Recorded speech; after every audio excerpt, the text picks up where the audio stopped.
আসসালামু আলাইকুম।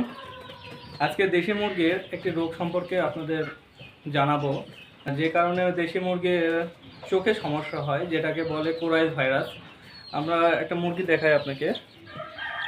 এই মুরগিটার বাচ্চার চোখে সমস্যা হয়েছে, যার জন্য সে ঝিম ধরে আছে।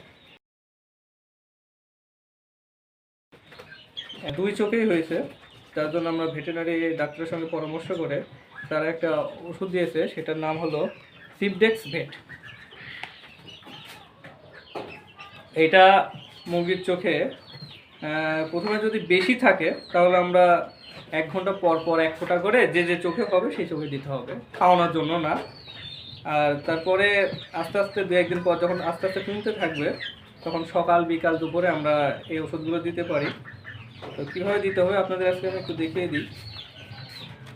আর কোরাল ভাইরাস হলে মুরগি বাচ্চা খাওয়া বন্ধ করে দেয়, ঝিমাতে থাকে, এরপরে কুচকে থাকে মুরগির বাচ্চা,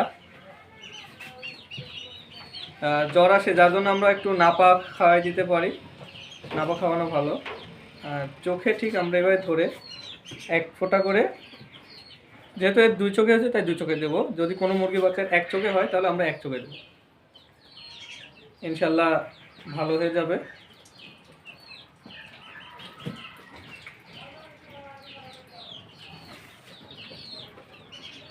আজকে এই পর্যন্তই, সবাই ভালো থাকবেন। আসসালামু আলাইকুম।